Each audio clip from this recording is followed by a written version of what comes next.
Welcome back to another Zero Context Patreon Suck. Advertising my Patreon content one out of context theater moment at a time. I started the month off with the rest of In Flight before I finished up the Remembrance trilogy with A Love Like This. Then I wrapped up the month with the start of the second book in the Up in the Air series, Mile High. Again, the entire thing is completely and utterly deranged and not consensual because he's intentionally not communicating with her. She's panicking and the asshole is literally laughing at her discomfort. This isn't okay. It was served in a heavy glass goblet, and he held the spoon up to my mouth for a bite. I said, smiling at him, my mouth still full. I don't know, I always view people feeding you as rather infantizing and weird. Oh yes, you make me absolutely desperate, Bianca. I had never stalked a woman before I met you. I'm carrying a sliced up pair of your panties in my pocket right now.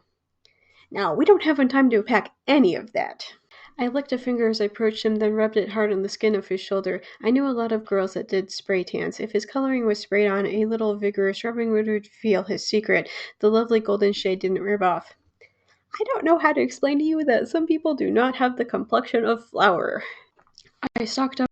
I was in a mood to create. I grabbed several varying sized canvases and even more watercolor paper. I selected a few new acrylic colors carefully, finding a blue that was absolutely perfect. Painting was all about color for me. I grabbed half a dozen tubes of watercolor that just needed replacing. I stocked up on some cleaning supplies that the paint shop had cheaper than anywhere else. I. What the fuck? Vary your goddamn sentences. They've barely known each other for a goddamn week at this point, and he's upset that she's not dropping everything to spend every fucking second with him, as if this guy wasn't enough of a walking red flag. I think the weirdest part about this is that he didn't even ask what she wanted to eat. He barely knows her and hasn't known her for that long. What if she has food allergies? I gave him a slight smile back, although I had to stifle the urge to tell him that it was Mr. Beautiful, thank you very much. It's like the author thinks that we'll forget that James is pretty. No, really, if she doesn't keep reminding us about this every couple of pages. Maybe I'll swing by the bar later, I conceded. I'll have to play it by ear. Murphy whooped as though he'd won a victory. I met Damien's eyes, and he was smiling warmly. I felt a little uncomfortable and couldn't place why. We'd gone out with these pilots many times, and there was usually never an uncomfortable moment. Am I just worried about what James might think? The thought troubled me. Big red flag when James isn't even around, yet she's walking on eggshells over what he might think or do. I had it made as a sort of workable version of a slave collar. I froze at the word, instantly wanting to take off anything with such a name. He gripped my hands tightly, holding them down by my sides firmly as though sensing my intent. Again, I don't have a problem with two consenting adults doing collaring. What I have a problem with is that James kind of sprung this on her without explaining anything first. He put the daytime collar on her and then he was like, "It's a slave collar!" Of course she's freaking out! I would be too if I didn't know what was going on. And there it is. Like, I'm 100% certain, after having read enough of these terrible books, that Jules only wishes that she was James's longtime girlfriend. But right now, she's only serving as a plot device to break James and be up, at least for a little bit. I read through a 3-page article about James's 2-month affair with a platinum hit singer. She was barely 19. To the surprise of nobody, he's going after women who are too naive to know better. Their entire romantic relationship revolved around them maybe spending a single weekend together every other month, and she's somehow surprised that they're too busy for each other. I've said it with the first 2 books, but literally nothing about the relationship was remotely good in any way. All they did was bang, and then Ryan would demand various food from Julia. And then Julia shows up and she says that Ellie and her boyfriend are going through some problems because Ellie refuses to marry him. Look, if I don't give a shit about the main characters, I really don't fucking care about a character who is so overlooked that I literally forgot she existed. It's not that I'm disagreeing with Ryan, but when a guy proposes and his girlfriend says no and then goes out of her way to avoid him, literally anybody with eyes can tell that this isn't healthy. Harris needs to sit Ellie down and force her to talk about their long-term relationship goals. Like, it's perfectly okay if she doesn't want to get married ever, but if it's something that he wants and she doesn't, then obviously the two of them aren't going to work out long-term. Also, he should discuss why it is that she's been working herself to the bone and seeming to avoid him. I'm sorry, but the two of them barely see one another, by their own admission, and they're somehow going to set aside their busy schedule to take care of a baby? How? In 2.5 books, this is the most serious conversation that the two of them have actually had, one that includes both of them rather than Ryan simply deciding for Julia what's best for her. I sighed as I walked through the lobby of our building to the elevator, silently berating myself for being pissed that I'd cheated myself out of time alone with my wife. Jane needed my support, and she'd earned it, a fact which I reminded myself of at least 5 times a day, every time my pager went off. I'm sorry that Jane got shot, but holy guacamole, it's not Ryan's job to babysit her through her trauma processing, nor is it his job to babysit her through her terrible relationship.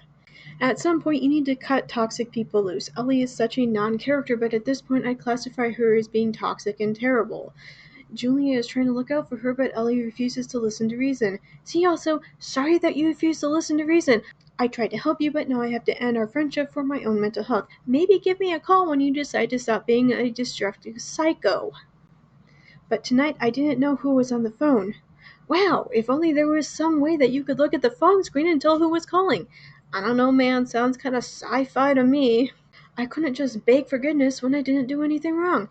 Except that you did do something wrong. You are 100% the asshole in the situation. You could have refused to let Jane in, but you did it anyway, even knowing how Julia felt, not only about Jane, but about Jane's sudden appearance.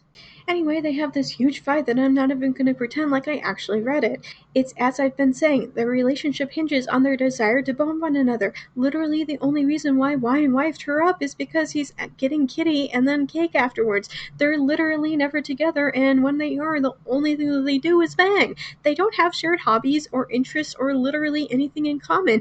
It was like this throughout the first book, and them getting married and moving in together changed literally nothing, which was something that the both of them have been complaining about this entire fucking book. But again, this mother-in-law refuses to acknowledge how completely and utterly her own son fucked up and is like, how would you feel? How would Julia feel? How the fuck would Ryan feel if he saw Julia sucking face with another man? And then that man cornered Ryan and told Ryan that he'd never have as good of a relationship with Julia as he did. How the fuck do you think that that would make Ryan fucking feel? Ryan isn't cheating, is he? I ran a shaky hand through my hair and crawled back into bed. I don't think so. Not that way.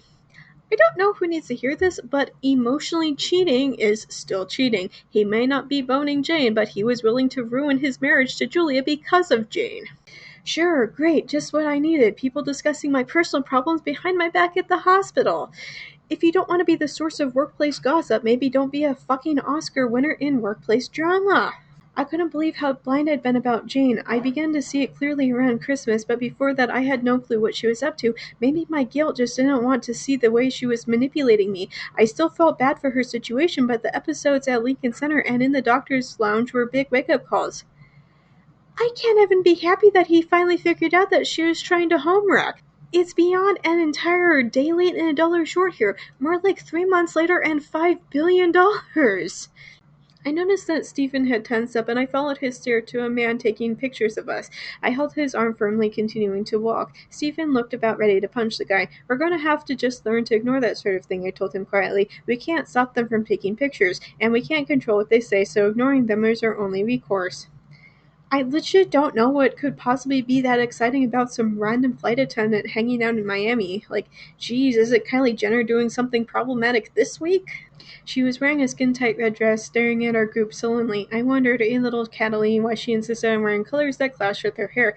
I mentally chastised myself. She was an unpleasant person, but that was no excuse for sinking to her level. Damn, look at you, being the better person. The fact that she refuses to call him her boyfriend should be enough for James. Oh wait, I forgot. He demands that they have sex and then demands all of her free time. This is a guy who would suddenly roll over, shove a diamond ring onto her finger, and demand that she be his wife. I've had my dresser select a wardrobe for you to keep at my place, he said in a perfectly casual tone.